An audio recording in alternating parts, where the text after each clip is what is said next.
estabelecer regras para que possa ser evitado o excesso, ou seja, fazer o bom uso da informática, né? Bom uso desse instrumento, queria falar informática, desse instrumento da tecnologia que o que a gente pode fazer para estabelecer essas regras? Nós costumamos orientar os pais que façam tecnológico. Sérias consequências podem ser geradas aí, né? As crianças que não têm controle, né, não têm um equilíbrio do uso disso, podem estar submetidas ao isolamento, né? Aí eu tenho que dar uma escolar, principalmente porque eles deixam de fazer tarefas escolares, o suprimento do sono, eles passam a dormir muito pouco, e o sono ele é a base para a sedimentação do aprendizado. Se a criança não dorme, não sai isso. E o que acontece? Ele está agitado, irritado na hora que está na escola. Então, o sono interrompido e suprimido, ele ganha de peso subitamente, né? E o emagrecimento rápido irrita, é colocado em risco, a saúde da coluna também é colocada em risco. E os pais podem prevenir esse excesso de forma assim, usando do diálogo, né? E se necessário for, usar da autoridade de pai, né? O diálogo ele pode estabelecer uma facilitação da comunicação em casa, né? Mas quando ele não acontece, o objetivo que é equilibrar o uso, né? Fazer o uso consciente desse instrumento. Agora, para as crianças acompanhar isso diariamente, por quê? A criança menor de 10 anos ela ainda não desenvolveu uma competência para discernir o certo. Vamos lá. Pode deixar isso aqui? Pode. No 3 aí, gravando, hein? 1, 2, 3. Peraí. Gravando. Gravando com Denise Lonardelli. Denise, quais as consequências trazidas pelo uso excessivo da internet por crianças e adolescentes? As consequências são o suprimento, né, de uma vida virtual, abrindo mão do... Não, tá tudo errado, não é isso que eu quero falar. Pode falar. Abrindo mão de um mundo real. Só mais um, então. Vamos lá de novo. Vai, tá ruim. O que você vai me perguntar? Consequências trazidas pelo uso excessivo da internet por crianças e adolescentes. Isolamento social, baixo rendimento escolar em função da criança abrir mão das tarefas escolares, da convivência social, da responsabilidade que ela tem com o mundo real dela. Um emagrecimento em função de abrir mão de se alimentar para estar à frente do computador por muitas horas, ou um excesso de peso em função de estar se alimentando ali ao lado do computador sem ter controle do que está comendo, ou abrindo mão de alimentação saudável, comendo alimentos que são fáceis de serem comidos ali ao lado ingeridos, né, ao lado do computador. Problemas de saúde visual, problemas de saúde da coluna, o empobrecimento da vida social, né, a comunicação dele na vida real fica pobre em função dele não ter convivência presencial. Às vezes abre mão de estar convivendo para poder estar online. A dificuldade disso, que é trazida aí, é justamente dele estar se isolando, né? E na maioria das vezes, os pais não têm acesso ao que eles estão acessando. Precisa de ter um controle sobre isso. E o controle, ele pode ser combinado, ele pode ser dialogado. Os pais precisam participar disso, mas de forma natural, né? Se isso não é possível, que os pais usem da autoridade deles para poder colocar limite e alcançar o equilíbrio, né, do uso devido do computador, do uso devido, né, da internet. Eu já respondeu 2 perguntas, né? Você que sabe. Porque eu já ia perguntar como os pais devem agir. Você já respondeu, bacana. E aí, tem jeito Os que podem né? De violento. Violento, pode ser perigoso, né? Quais sites que podem oferecer algum risco, né, para essas crianças? Tá, aí eu vou falar daquela história dos 10 anos. Peraí. Só botar uma coisa aqui, pode? Pode colocar uma coisa? Denise, quais os sites e recursos da internet que podem oferecer maior risco para essas crianças e adolescentes? Bom, as crianças menores de 10 anos, elas precisam ter um acompanhamento de um adulto para fazer uma seleção dos sites, né, que são interessantes para essa idade. Existem sites de jogos interativos que ajudam aí no desenvolvimento da coordenação motora, no desenvolvimento da concentração e da percepção e da atenção. Mas existem sites perigosos, né? E a gente não sabe até onde que a criança pode estar clicando e fazendo contato, sim, com pessoas de má índole, com pessoas mal intencionadas, como pedófilos, por exemplo, e sites que oferecem informações violentas, informações de cunho erótico, né? E essas crianças menores de 10 anos, elas não têm discernimento crítico para estarem escolhendo. Então, isso pode trazer influência, né, na formação dessas crianças. Então, é responsabilidade do adulto responsável por essa criança estar ajudando nessa escolha. Isso é importante para a formação da criança. É importante até para que ela entenda a importância, né, do uso da tecnologia na vida dela, para que ela possa se desenvolver, mas que ela tenha saúde e que ela possa usar a informática, os recursos da tecnologia com sabedoria e equilíbrio. Essas duas mesmo.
Pode ir.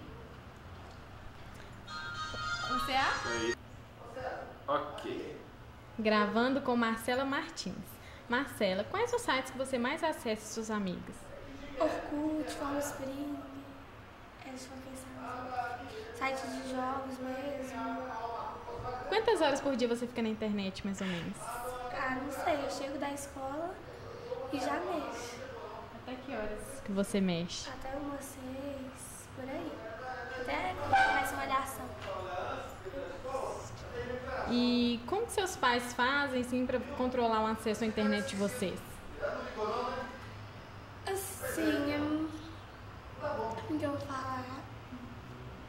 ele às vezes pede pra ele sair, né? Vai, tira e passa pra outra enquanto a outra estuda. Aí vai assim. E ele bloqueia os sites, assim, que são proibidos? Ele tem algum tipo de bloqueio no computador? Como que ele faz para vocês não acessarem esse tipo de site? Se não é bloqueado, ele só vai nos avisando, nos orientando. E desde quantos anos que eles orientam a acessar os sites na internet? Desde, sei lá, desde quando a gente tinha 7 anos. Eu posso perguntar mais? Sim, quando eu falar já pra você.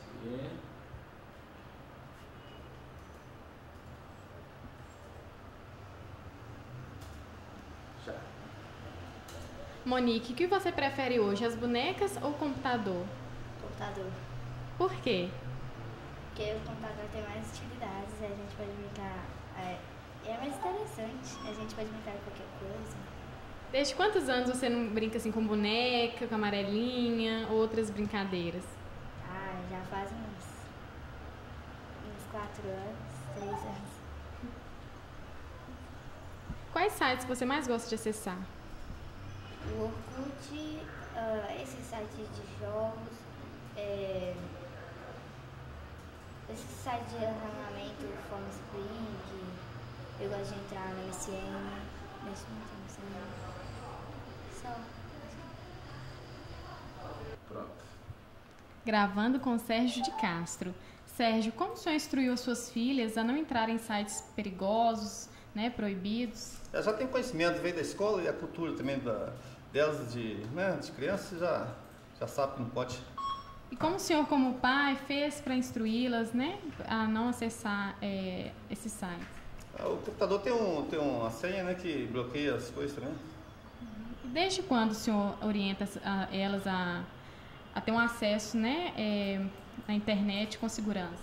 Desde pequena, desde que elas nasceram, né, vai ensinando. Online.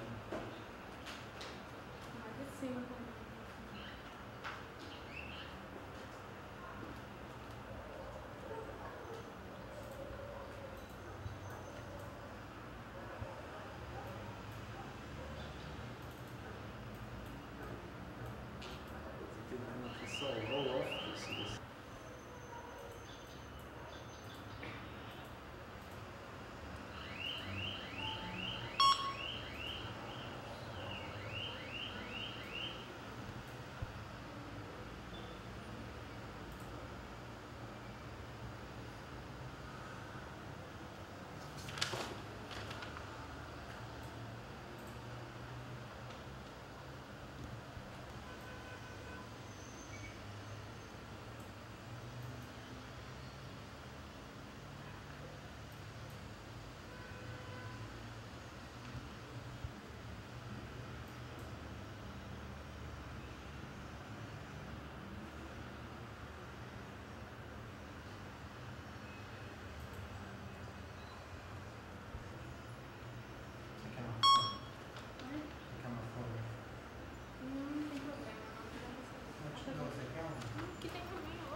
Com o avanço da tecnologia, brinquedos como bonecas, bolinhas de gude e amarelinha estão cada vez mais fora de moda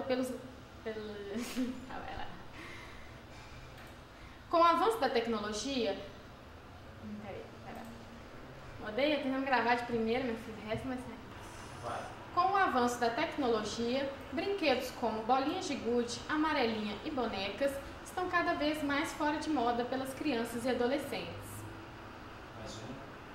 Com o avanço da tecnologia, brinquedos como amarelinha, bonecas e bolinha de gude estão cada vez mais fora de moda pelas crianças e adolescentes. Mais um.